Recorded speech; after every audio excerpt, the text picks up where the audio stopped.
Middle school speeches, awkward, and middle school relationships, in my experience, is the most awkward thing on the face of this planet. I mean, the girl's a whole foot taller, got a deeper voice, and shit, she could probably bench more than you, lil' bro. Like, I hate to break it to you, but you don't got a girlfriend. You are the girlfriend, bruh. Middle school just occurs at the craziest time in a teenager's life, cause motherfuckers is just getting slapped by puberty out of nowhere. You'll be walking down the halls and see a bunch of kids who look fresh out of daycare. Then all of a sudden you'll see a grown-ass man built like Shaquille O'Neal thumping his way down to math class. And attendance in middle school was looking like, Matthew, here. George, present. Daisy, here. Owen, here. Dude's balls would be dropping halfway through presenting their speech, like, and this is specifically why dinosaurs went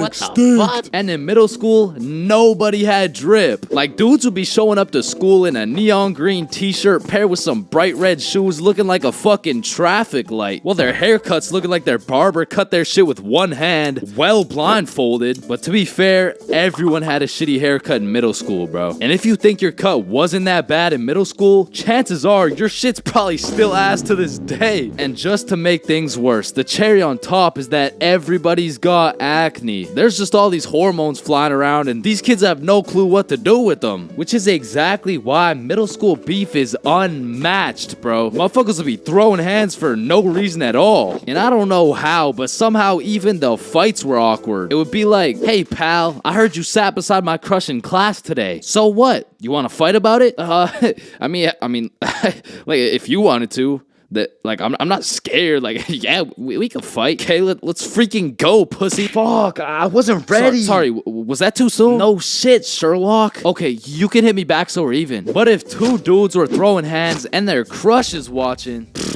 they're about to fight to the death. But the thing is about middle school fights, I didn't know this was possible, but somehow both motherfuckers end up losing the fight. I remember one lunch at my middle school, a dude whipped out some boxing gloves for no reason at all. And all of a sudden we're running a whole fight club. Kids would be betting their lunch money on who's gonna win and shit, but we never laid down any ground rules. So one day JJ hit Timmy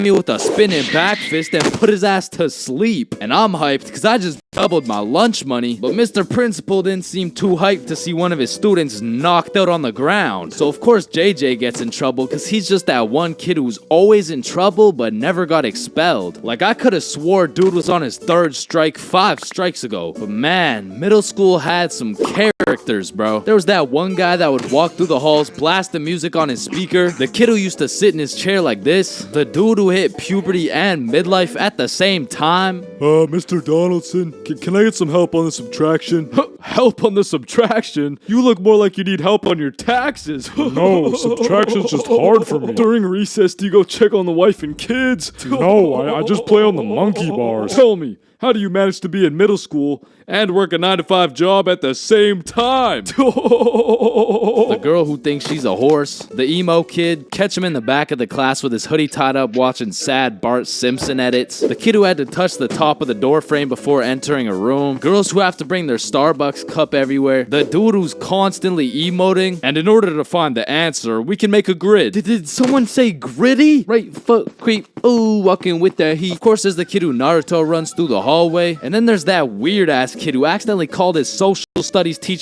mom one time. It was probably an accident though.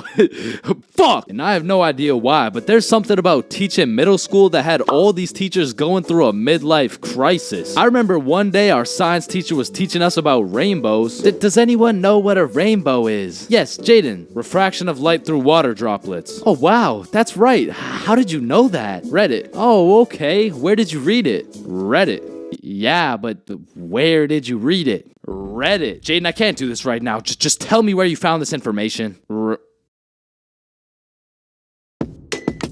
Captain, you're the reason my children get their shit whooped every night. Now, I don't know what she had going on in her life, but the way she broke down talking about beating her children to a group of 12-year-olds really gave me the impression that she shouldn't be teaching middle schoolers, bro. And I don't know who was in charge of hiring these teachers, but I also had a deaf teacher, which, you know, is cool and all, but it did make it a little bit harder considering the fact that, you know, she was the fucking music teacher, not to mention the fact that she was also half blind. And I think the idea there was that she could somehow feel the vibrations of the guitar or something, which didn't seem to work too well considering the fact that I got a fucking A in music and I can't play the guitar for shit, but I guess I just like, I smelled good or something, I don't know. And I don't know about Shaw's experiences, but I feel like kids were just mad touchy in middle school. Like you'd be sitting in math class, minding your own business, then for no reason at all, a motherfucker would tase you in the side of the ribs. And I remember when kids first learned about these pressure points, it was all fun and games. Someone would just poke you in the ribs like,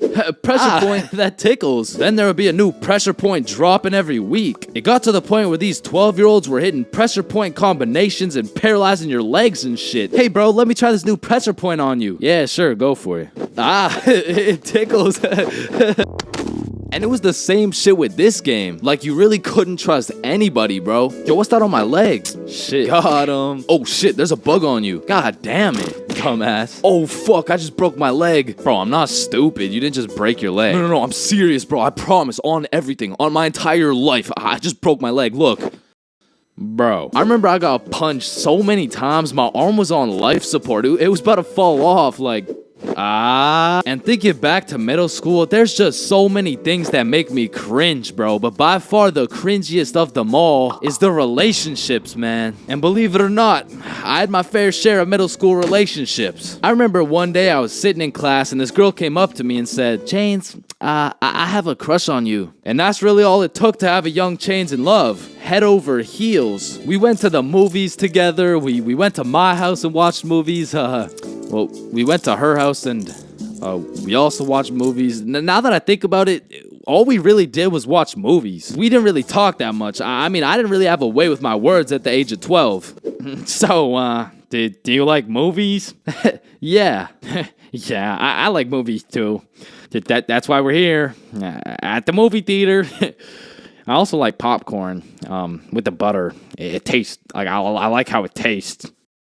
And one day we went to the mall and I took a good look at my girlfriend of 2 weeks and thought, man, I don't even know this girl. Like who are you? I remember we were inside Zoomies at the time and I said, hey Jessica, you're a great person and all, but I don't really think we're compatible like that.